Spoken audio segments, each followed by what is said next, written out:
Hello and welcome to the review of a hatchback, but not just any hatchback. This is the new Hyundai i30 N, the very first N Hyundai have officially made. Now, firstly, I have to apologize for the hat, but it's been about 4 months without a haircut and nobody really wants to see that. It's not fit for consumption. So I'll be wearing a hat and doing a review.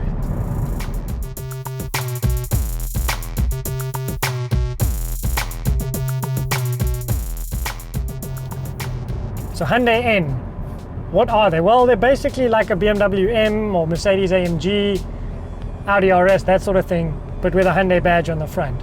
But now if you're Hyundai and you want to make BMW M cars, how do you do it? Well, the first thing you do is you take BMW engineers and you coax them into Hyundai.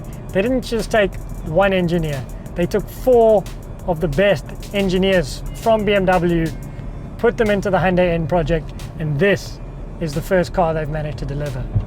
The i30 N. It's a hatchback with 202 kilowatts, 353 Newton meters of torque, all going to the front wheels, and a 0 to 100 time of 6.1 seconds.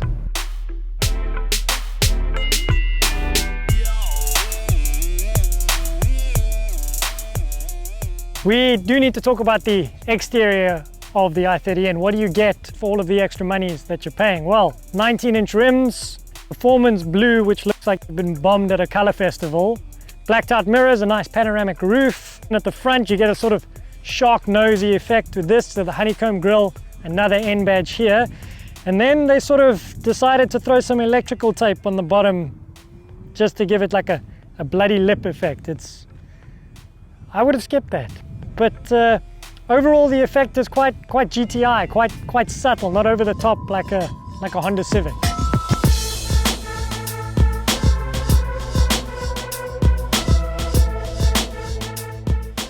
Right, so we've spun the car around so you can see the back here. Basically, the only thing that works here is the rear wing. That's quite nicely blacked out like the roof. Then at the bottom here, you get a fake diffuser, some fake air flow vents, I don't know what you call it, like a diffuser, a fake fuser, whatever. But right here, some nice pipes here, especially for my Joburg crew out there. Lekker.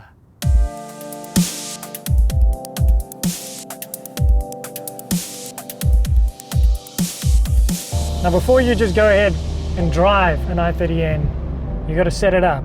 Thankfully it comes with a little checkered flag button here and a drive mode button, so you can go through your modes and select them and get a combination. But they do have a custom mode which allows you to change everything from the engine mode to rev matching style to how the limited slip differential plays and your type of exhaust setup. So let's have a fiddle with this. Let's see, what are we going to go with? Let's go checkered flag mode. So that brings traction control mode into sport, rev matching sport plus mode. Oh, I can change the chassis here too.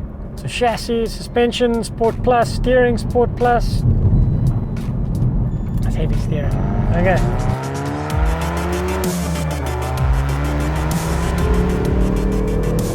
There's tons of grip from the front end here. You can really power it out. The diff works nicely too. There's no real understeer on the way out of the corners yet. I imagine the tighter it gets, the more it's going to have to fight the understeer. It's nice to have a manual gearbox back in here as well. Hot hatchbacks need manual gearboxes. Of all the cars, hot hatchbacks make the best use of manual gearboxes. It's a proper visceral feeling thing to shift your own gears. And in those high performance cars where you've got flappy pedals and stuff, that's great because you're just trying to hold on for dear life. But in a hot hatchback, you want to drive it. You want to be the guy who tells it what to do. You're not hanging on for dear life. You're hustling. That's what hot hatchbacks are about.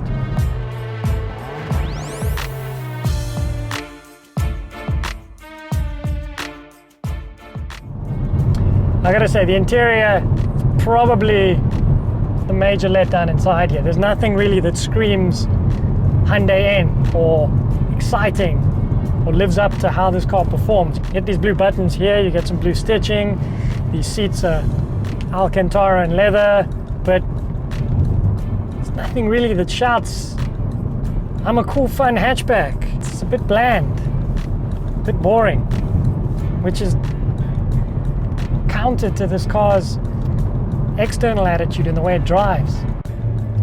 Now, another hot hatchback trait, torque steering under acceleration. Let's give it a go. Let's give it the boot. Full go. Steering is still straight. Second gear. Steering still straight.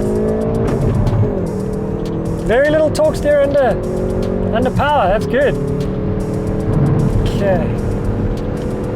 Into this gear down, left-hander. Get it in. Let's use a lot of throttle.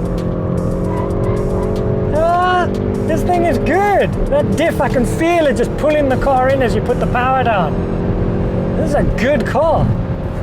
Oh, bangs on the overrun. Nice. It's on the way down the gearbox. You get a nice little rev match, so you don't need to heel and toe. You can really have fun in this car. It's made me excited again. I'm having fun driving this car. Gotta say, I would like a little bit more feedback from the steering wheel. The steering is a little lifeless. It's got lots of weight to it. It's meaty to turn. It's nice to hold, but you kind of turn the front end and wait for the car to move to kind of figure out what it's doing rather than feeling it through the road. Something Hyundai hasn't quite got right with any of its cars yet. If I was going to place it somewhere, I'd probably say it's not as dynamic or chuckable as a Megane RS. Won't do a lap time like a Civic Type R, but it's definitely faster and more fun than a Golf GTI. And if I take it out of N mode, it's probably just as comfortable.